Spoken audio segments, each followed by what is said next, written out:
Bolsonaro is out. Lula da Silva will be the president of Brazil, and that is consequential in a lot of different areas, perhaps none more so internationally than when it comes to climate change. And so Lula da Silva has gone to the currently ongoing COP27 meeting in Sharm el-Sheikh, Egypt, and he's announcing that Brazil is once again going to be part of the solution when it comes to climate change. Take a look at this.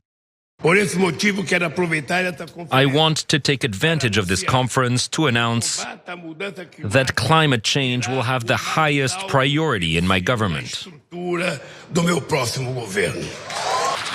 Under climate skeptic Jair Bolsonaro, deforestation has risen to a 15-year high, with 41,000 square kilometres of Amazon lost over his 4 years in office.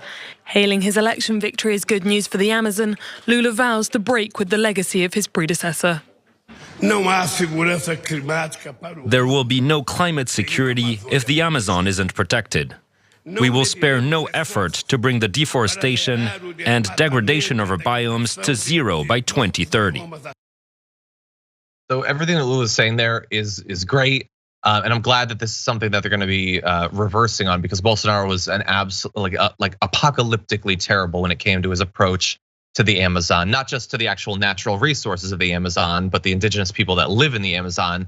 He would have been perfectly happy to set fire to both of those things. So good that Lula's now going to be in charge. That video that they were playing, the little B-roll of the Amazon being destroyed over time. I mean, we've shown people in prior coverage how much extra deforestation there's been since Bolsonaro was president.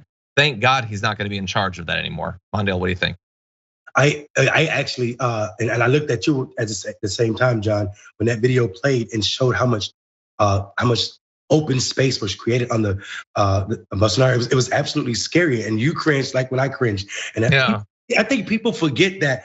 Don't think because it's a different continent that it's directly not related to us. I also want to acknowledge that Lula went a step further and criticized America and other developed nations for not keeping their end of the bargain, but ensuring that we as developed nations are responsible for global warming way more than the underdeveloped nations, and we've not kept our end to fund them as they are hit harder by the effects of climate change. So I appreciate that criticism coming from him in this moment. And that's a point of clarity that we don't see usually with incoming administrations as it pertains to talking about the climate and being serious about it. I also think it's worth mentioning that he said that he will raise a new ministry for indigenous people to try and combat some of the harms created by the past administration. So that too is worth noting.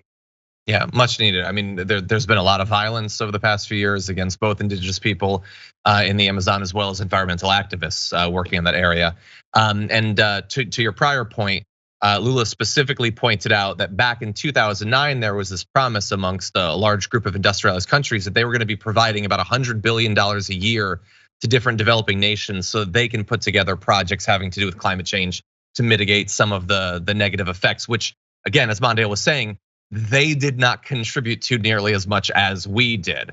We're experiencing some of the harm of climate change. They're experiencing more of it, even though we're the ones who did most of the emitting, so don't forget that. Anyway, good to see Lula leading in this area.